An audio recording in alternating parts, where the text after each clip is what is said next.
Hello, my name is B Bledsoe, and I'll be discussing bridging social distance through an inclusive leadership perspective.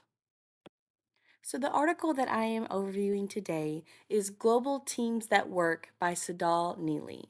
And so, Global Teams at Work focuses on the globalized world leadership philosophy and how you can help bridge social distance gaps within teams and groups and organizations. And so, social distance gap is the degree of emotional connection among team members. And this deals with geographical distances, linguistic differences, cultural differences, background differences, anything that can kind of create friction points within a group or organization. And so it looks at how inclusive leadership can help solve and bridge those gaps to help teams work more cohesively and to help make a more productive and organized system within teams.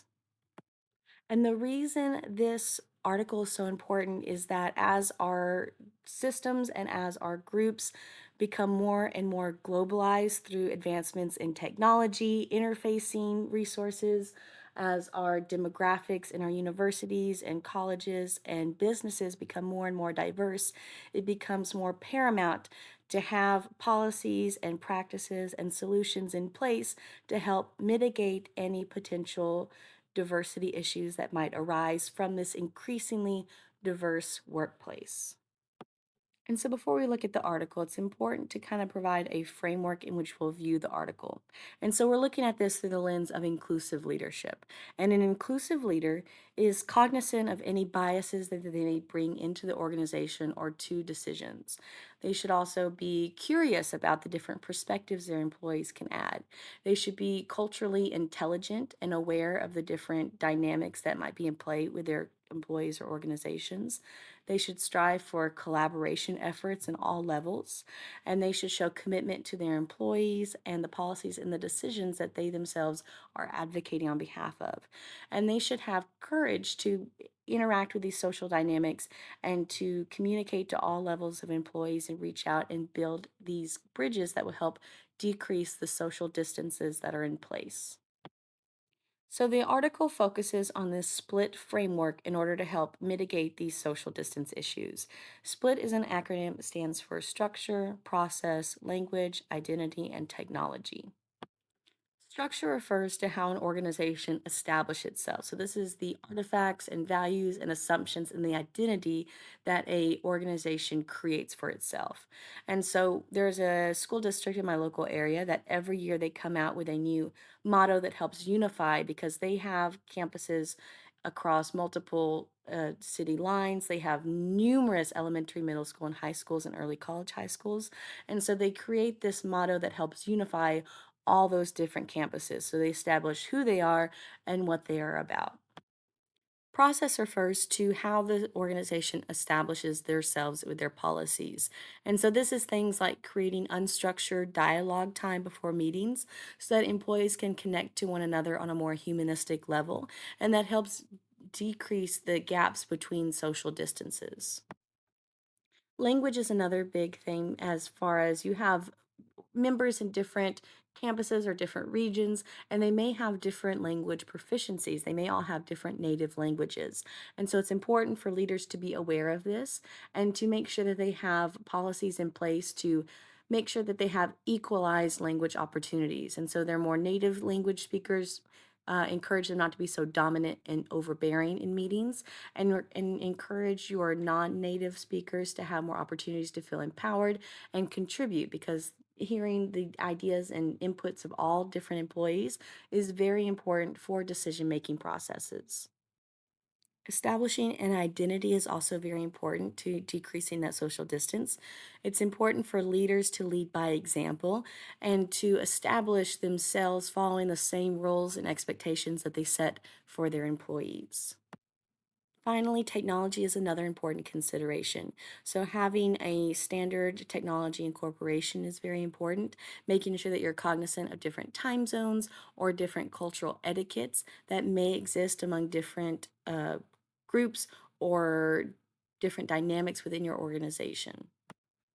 And so seeing that split framework play out in practical examples is very important. We can see that working at the university level. I know the college that I work for, Texas A&M University Commerce, we have several different departmental disciplines. And so we have things like animal science, plant science, ag business, and there are opportunities that we need to come together to have cross departmental collaborations. And so applying this same split framework, being able to recognize the different perspectives and help ease communication that will help bridge some of those social gaps that we experience even among different departments. This is also especially important when your university has different campuses. A&M Commerce has a campus at Commerce and one at Dallas.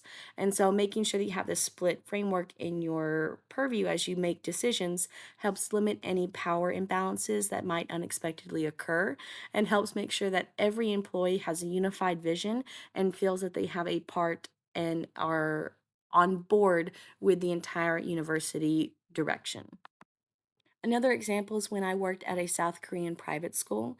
We had teachers from many different cultures and many different countries represented. And it seemed to work itself out where we had two major groups. We had Korean native speakers and non native speakers. And a lot of the tasks ended up getting delegated based on language proficiency. And there were different meetings that took place with the higher ups with among the native speakers, and the non-native speakers were often left out and just given follow-up communication, which led to a lot of turnover because employees didn't feel that they had an input or a position, an important position in the institution. And so keeping that split framework in mind and making ways that you can incorporate different language proficiencies in the major meetings is essential for leadership to be aware of as they start creating a culture for their organization. Lastly, keeping this split framework in our mind as we work with our international students, especially in the education sector, is vital. And so, making sure that we are cognizant of the different perspectives and the different cultural biases that we bring and the different perspectives that they have coming into our class is important as we try to encourage them to be engaged in the classroom and encourage them to be engaged in the target language, helping bridge those communications and bridge those social distance gaps that they may feel individually in comparison with the domestic classmates that they're in classes with.